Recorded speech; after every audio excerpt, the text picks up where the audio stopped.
AB Sylhet এর বাৎসরিক এই আয়োজনের সম্মানিত সভাপতি আমাদের একজন খ্যাতিমান গীতি কবি আনোয়ারুল ইসলাম চিশতি। আজকে এই অনুষ্ঠানে উপস্থিত বিশেষ অতিথি, প্রধান অতিথি যিনি অনলাইনে সংযুক্ত আছেন, আলহাজ সমুদানি। তিনি কোথায় আছেন? লন্ডন প্রবাসী আলহাজ সমুদানি। ওনার কথা যা শুনলাম যে উনি একজন বিদ্যুৎসাহী মানুষ, আমাদের বিশ্বনাথের লোক, আর সুস্থ সংস্কৃতির পিছনে উনি নীরবে অবদান রেখে যাচ্ছেন। আলহাজ সমুদানি সাহেব উনি অনলাইনে আমাদের আজকের এই অনুষ্ঠানের সাথে সংযুক্ত আছেন। উপস্থিত বিশেষ অতিথি জমিদুর রহমতুল্লাহ আলাইহির মাজারের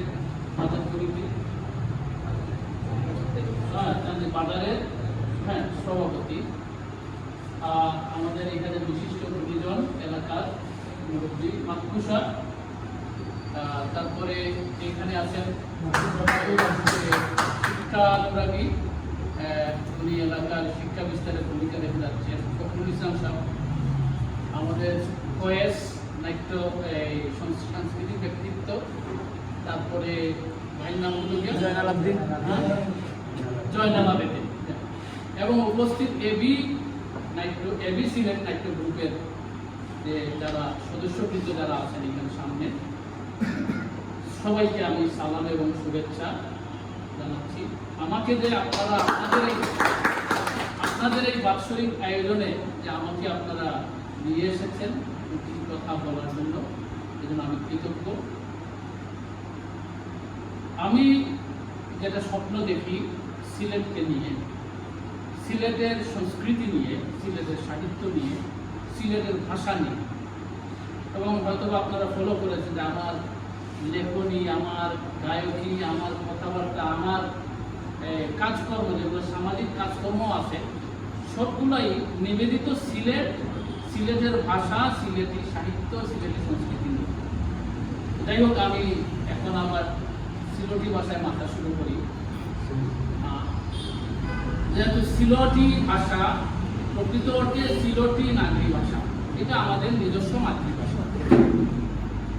আমাদের সারা পৃথিবীতে অসংখ্য ভাষা আছে, বলে সবচেয়ে প্রত্যেকের কাছে তার কাছে সেরা হলো তার মাতৃভাষা।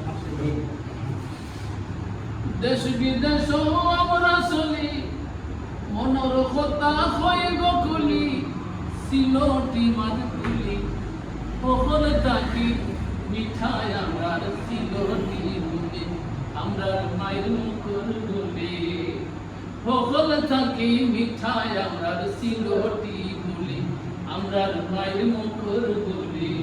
জন্মর পরে মায়ের মুখটা কি, যে বলিটা হেসি, ওটা হলো সিলেটি বলি, ওটা আমরা সিলেটি ভাষা, আর লিপি হলো সিলেটি নাগরিক লিপি। তো আমরা সমস্ত কাজ কর্ম এগুলোর লক্ষ্য হওয়া উচিত সিলেটি ভাষা, সিলেটি সাহিত্য সংস্কৃতিকে কিভাবে জগতে আরো উজ্জীবিত করা যায়, ওটা হলো আমরা টার্গেট লক্ষ্য। আর সবে মিলিয়া আমরা সিলেটটারে উন্নত করতাম, সিলেটটারে সবে মিলিয়া উন্নত করতাম।